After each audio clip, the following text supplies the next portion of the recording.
Okay, today's adventure will take us over to Hollywood Boulevard, and that Hollywood Boulevard has a new attraction or a new museum. It's called the what, Jasmine?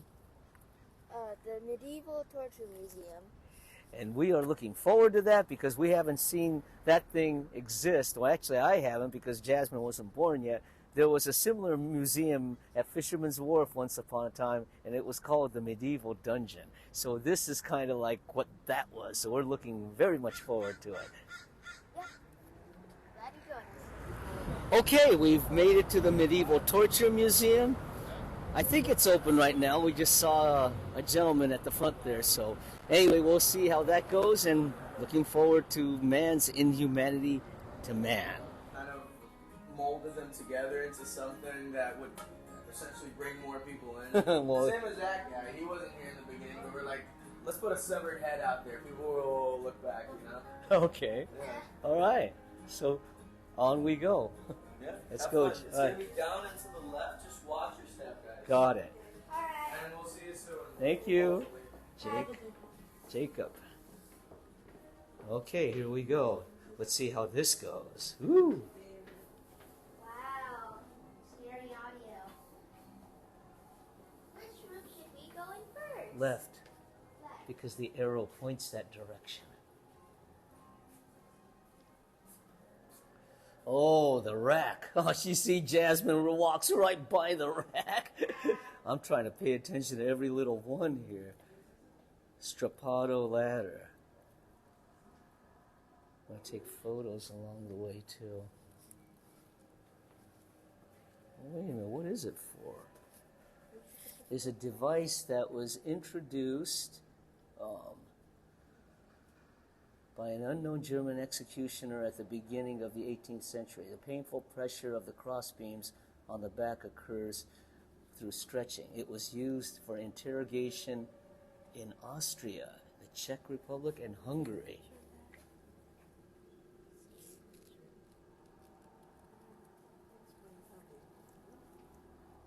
Ooh. Imagine being stretched on that thing. Oh, and I think this is the gambler who got basically punished. And the punishment was called the Gwynplaine Smile. Oh, punishment for gambling. And look at the things he has right here. Those are the weights that you get dragged down with. Oh, and there's the woman in the iron cage. That was a familiar scene from the old wax museum. Ah, yes.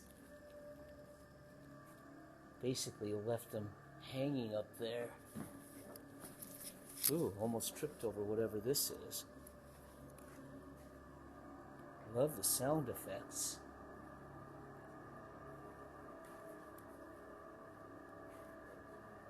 Fork of the Heretic. The fork was used, it says, fork was used by a European Inquisition to force an apostate to admit his guilt and renounce heresy.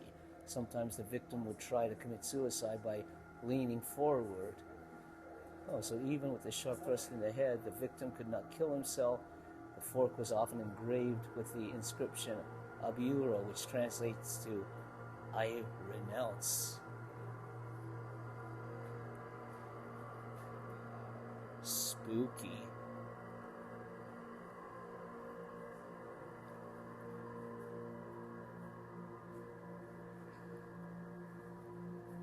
Flagellation, yeah, being whipped. I'll let you read this. Okay, Jasmine, pull the rope. Alright, let's see what's inside. Let's see what's inside this Sicilian bull. Woo! Apparently this victim, this execution victim, was put into this Sicilian bull. They lit the fire underneath here and basically burned him alive. And the reason why it was shaped as a bull, from my understanding, was because when the victim started to scream for his life, it would actually generate a bull-like sound through its mouth, or so they said. Whether or not it was actually used as a real execution tool is still a question mark from what I understood. Also, I've read somewhere that the guy who invented this was the first one to have it tested on himself by the king.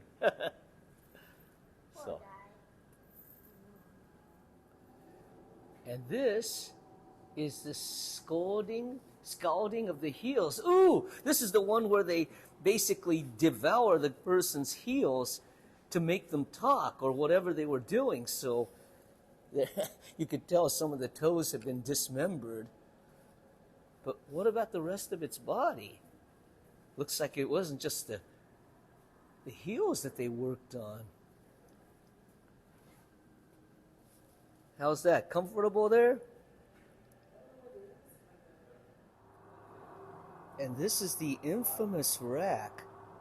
Could you imagine a body basically being put into here and all these spikes start digging into his body? Whew! Not exactly the most comfortable way of torture. But back in the medieval times, they used to do this to draw information from the victim before they actually killed them.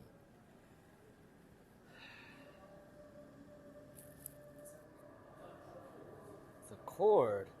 Apparently what they did here, according to the explanation, was the victim's hands would be fastened with a rope behind his back. They were then lifted by this rope. Sometimes additional weight would be tied to their feet. Throughout the 13th to 18th centuries, the cord was used in European prisons. During the Spanish Inquisition, it was called strapado. Ooh, and there's an illustration of it.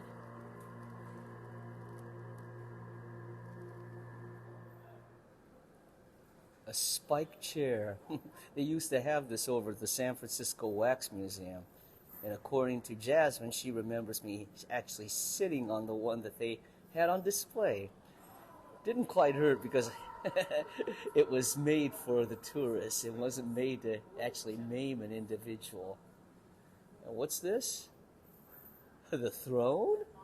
I don't remember the vloggers, Adam the Woo and Carpetbagger doing this.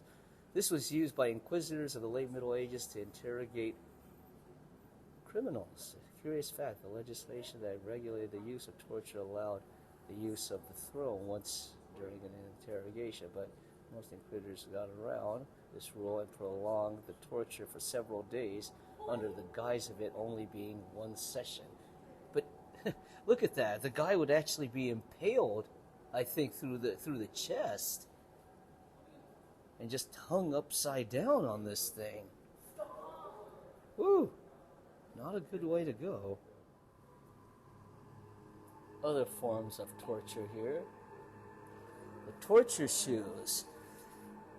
So the explanation behind here was, actually they don't have an explanation. What they have is right here. Chair from Cuenca. This device was discovered in one of the medieval castles of the city of Cuenca, Spain.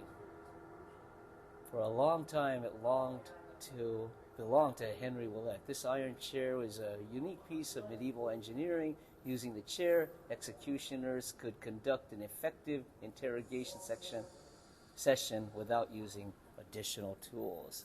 Ooh, man, the creativity in what they did.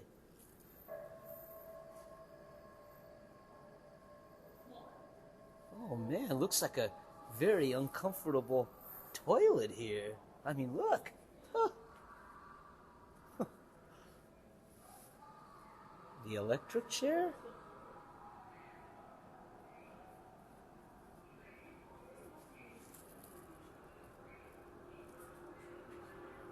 The idea was conceived by an American dentist named Albert Southwick. The first murder was executed by the electric chair.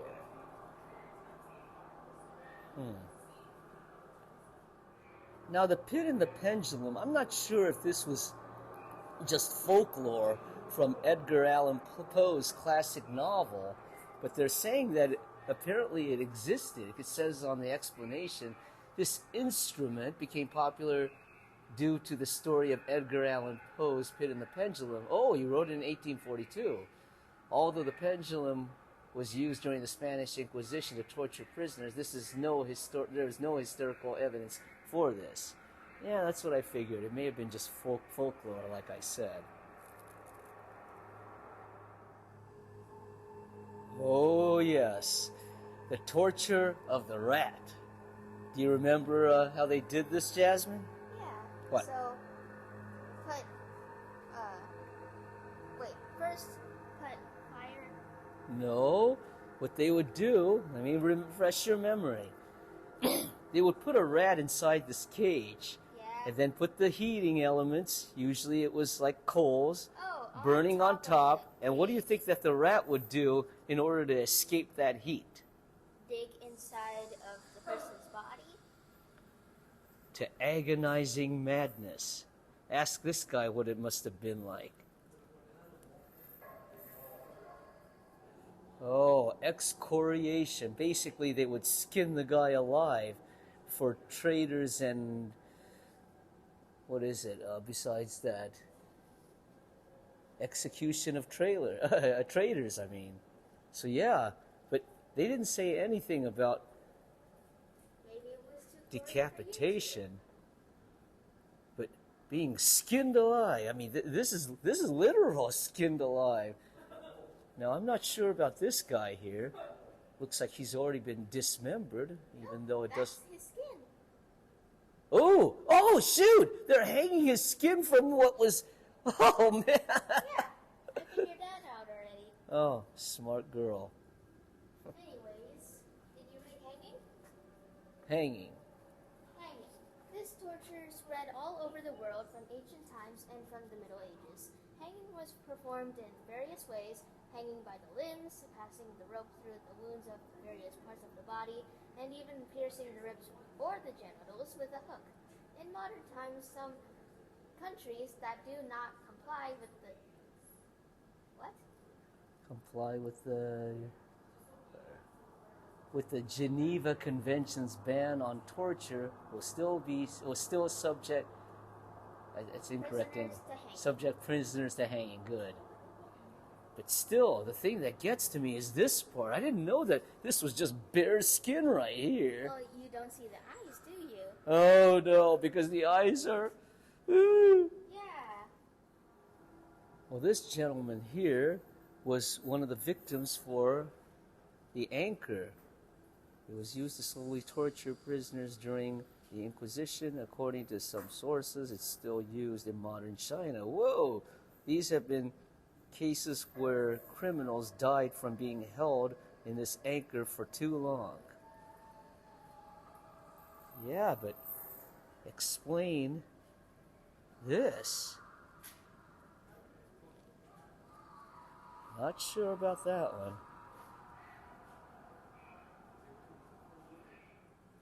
And of course, the traditional hanging, which I think may still be in practice today. I mean, this was done during even the modern times of the U.S. World War II, also for the war criminals that were basically convicted of war crimes. Now, this needs no explanation. Basically, a person was literally boiled alive in this thing. And then you'll see the heating elements below. It actually does feel warm, as a matter of fact. Once again, man's inhumanity to man. Okay, when I see this, it makes me think of the movie Passion of the Christ. Gotta love the sound effects that they use to create the mood here, along with the creative lighting. Woo! Oh, this guy must have felt quite comfortable, basically being stretched on all four limbs. Kind of like what they did to William Wallace in the movie Braveheart.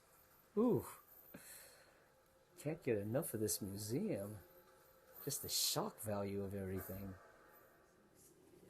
Okay, let's see what's inside the box here. body parts. I guess when they executed them, they basically had to store them somewhere because they executed so many people in one day. Where are they going to put them, right? In a box. I think everybody knows what this thing is. Yeah, this is the way the San Francisco Wax Museum used to be. They used to have literally, severed heads hanging from even poles, and not just that basket underneath, but this gentleman right here has already been decapitated. So quite a bit of shock value in this museum. Oh. Oh, I want to read this. What is it, Jasmine? Coffin of torture. The most preferred torture technique in the Middle Ages was known as coffin torture. This method involved placing the victim inside a cage, roughly the size of a human body. Yeah, that's this thing over here. It's called the gridiron. Let me read this one. This type of torture device is usually described as an ordinary metal grill 6 feet long and 2.5 feet wide. It was mounted horizontally, and basically this guy would be shackled, and then he would get branded and burned from underneath. Oh, God. Creativity. I see a similarity here. Do you see the hair and the facial? Doesn't that kind of look like the person filming? Ha ha ha! You'd love that, wouldn't you? That looks a lot like Who, Jasmine? him. Of course, it's the wheel, the infamous wheel. Basically, what I understood was that they broke every bone in the person's body, and then they laid him up on this wheel and basically spun him around just to humiliate him on his slow path to death. At least that's what I've read. There's an explanation, but I think it's pretty much what that is. This is the hands. Basically, it's the medieval Europeans, and even Asia, even pre-Columbia, quite a few countries employed this, basically to get the guy to speak of his crimes that he committed, whatever guilt that may have been. And yeah, cut off his hands, and apparently it's still practiced in the Middle East today.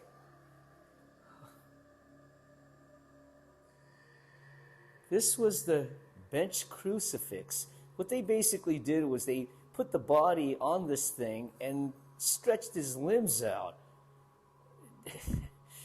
I guess to make him tell the truth or whatever that they were trying to get information out of him.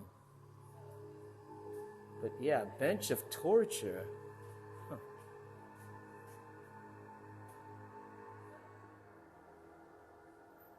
Can't help but to think, but how creative they were with their ingenuity of how to make their torture devices. I mean, this one, the club, that's self-explanatory. I guess that's where Negan in Walking Dead got his idea with Lucille, only he used barbed wire instead of these spikes. Inflicted the same amount of damage, though. It's amazing what the Spanish did, because they were the ones who were infamous for all their execution and torture methods. That's why there was that expression I remember in the TV series, miniseries Shogun, when Blackthorne was saying to Rodriguez, "Or I'll search you the way a Spaniard would." That was self-explanatory. But this is it.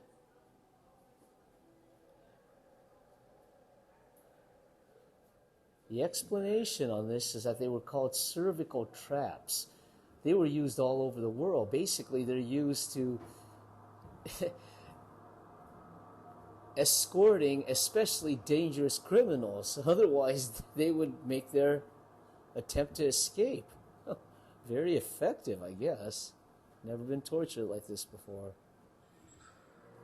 Oh, and this was the famous testing of whether or not the accused was a witch. My understanding was that if they were a witch, they would drown and die. But if they were a witch, then they were burned at the stake. So either way, it was not something that you would want to die from. This is described as witch bathing. Basically, if she was dunked in this barrel full of water, if she drowned, she was posthumously declared innocent. Now, if she hadn't drowned, she would be convicted of being a witch. So therefore, she'd be burned at the stake. So either way, she was screwed. Posthumously declared innocent. Oh yeah, you're dead, but you're innocent. Poetic justice. I can understand why Adam the Woo and the Carpetbagger did not explain this as far as I can remember. Basically, they were either women's belts of or fidelity, or the guy's belt for fidelity, basically for both genders, so that they would be fair to both parties. Okay. Basically, it was for women to keep from having affairs, and it was basically for a guy to keep from having an affair. Oh man, what a time, huh? I guess these things would basically be put around them that they couldn't remove, chained them, you might say. Guy must have had one big one.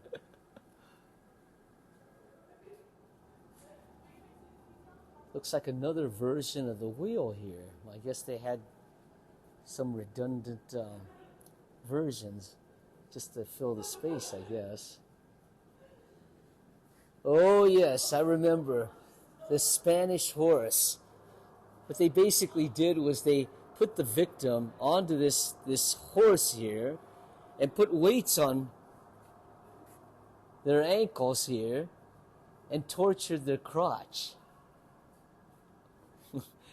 But it's called the Spanish horse here. Torture of insects. Yeah, this is something that Adam the Woo and the Carpetbagger did cover. Basically, a guy was put into this barrel here and let all the critters and bugs eat them away. They included scorpions, spiders, whatever. Millipedes, centipedes. How do you feel, man? I think this is pretty self-explanatory here. No explanation needed.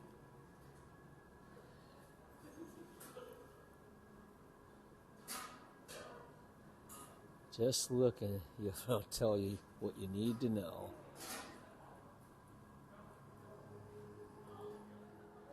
And the Colombian necktie. Basically the guy for, I believe, drug cartels.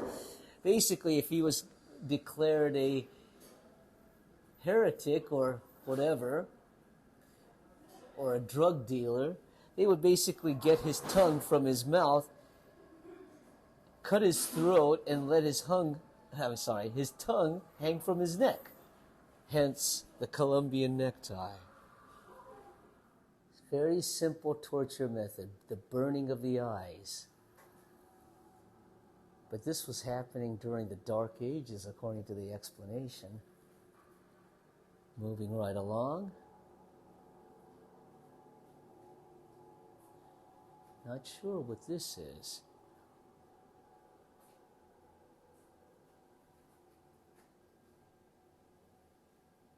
Torturing table.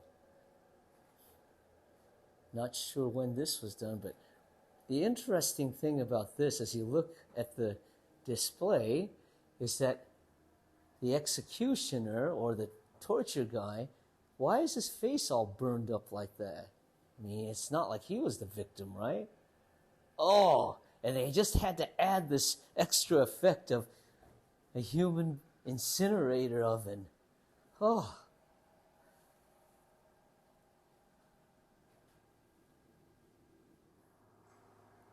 And the fool's masks and bridle of gossipers and masks of shame. Not really torture, but really more of a method of humiliation for whatever crime they committed. Shackles? Nothing that was different from the times. And this is the bloody eagle. For whatever crime this guy committed, they basically took his lungs out and spread it out like this to make him look like a flying eagle. Basically, his lungs used as wings. I remember this Iron Maiden back in the day of the old Ripley's Believe It or Not Museum in San Francisco. Basically, they had a mannequin in there who was all bloody because of these spikes that impaled her throughout her body.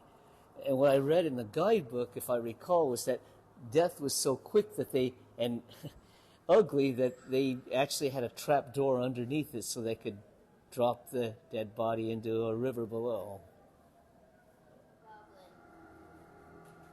You're a goblin? Yeah. Oh yeah, there's your indicator. Well, I did it. If Mom went to stand down here, she'd be an angel. Well, hold this camera on me and see what I rank as. Okay, so here I am on this scale. So where am I? You're a goblin. I'm a goblin too. Ah! This was actually a later version of the guillotine that was actually used in Nazi Germany. Apparently, this is what they executed members of the White Rose. I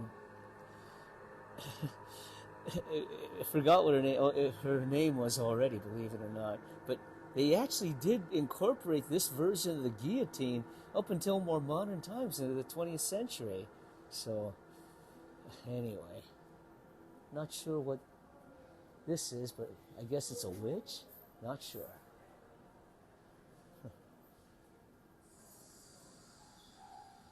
And the end. Of course, you've got to have your classic executioner, the ball and chain.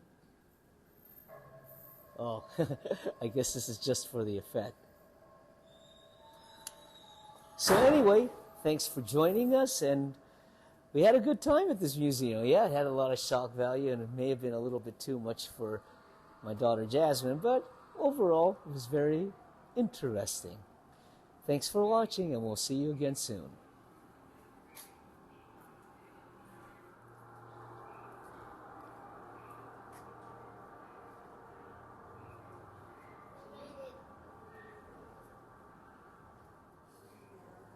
But this is the medal for drunkenness. It weighed about 17 pounds, so it was very, very uncomfortable for the person who was being punished to wear this thing for however long he had to wear it. So basically it was a warning to others for not getting uncontrollably drunk. Believe it or not. Piercing the tongue. This was punishment for gossipers. Ooh, that would be it. He would be basically tied to a post, and his tongue would be nailed. Oh yeah. Hey Jasmine, does this look familiar? Yep, with your drawing. The Man in the Iron Cage. Your drawing. My drawing that I copied from the San Francisco Wax Museum. They used to hang their victims out on the side of the castle or whatever building structure they were at, and basically left out there to dehydrate and eventually die. A very slow and agonizing death. Oh man, impalement. What a... I can't even imagine the pain they must be going through when they did this.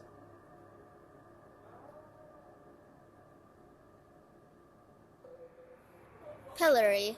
In medieval Europe, the pillory was a common form of public punishment for violations of moral standards. The height of its popularity was during the 18th century. In 1703, the writer Daniel Defoe was put in a pillory, but being beloved of the townspeople, he was pelted with flowers instead of rocks and rotten food. How would you like to be punished in this configuration? Well, maybe with the flowers, but maybe not with the rotten food. And the rocks. Yes, and the rocks. The invention of this instrument is attributed to the Italian executor Ippolit Marsili. It appeared in the late 15th century and was used to torture heretics and potential sorcerers for several centuries. Initially, the cradle of Judah was considered humane and was primarily used to prevent the victim from falling asleep. As shown here. I guess he can't get to sleep being in this position. Torture shoes, basically of all different shapes and sizes. Oh yes, you could very easily identify what this is. It's burned at the stake. Woman convicted or accused of witchcraft would be burned alive. Torture by snakes.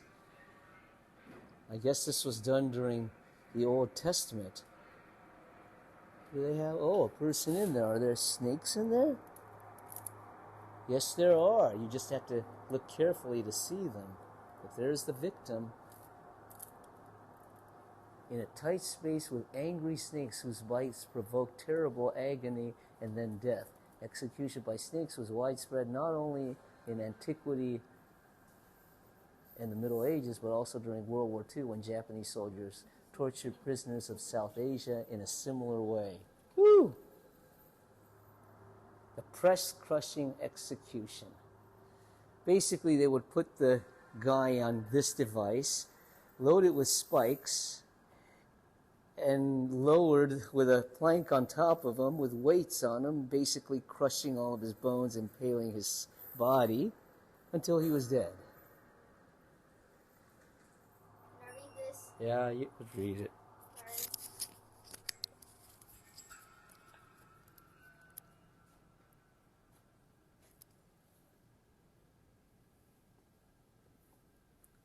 The breast terror, Spanish spider. In Western Europe in the 15th and 18th centuries, this device was used to tear the breasts of women convicted of witchcraft or performing an abortion. The metal was often heated to a red-hot temperature. Honestly, I can't really feel that.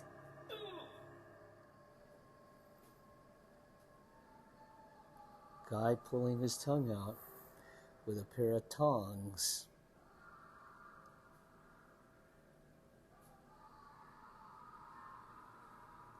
Neck traps. The list goes on and on. The stand of forceps, which I think we just looked at.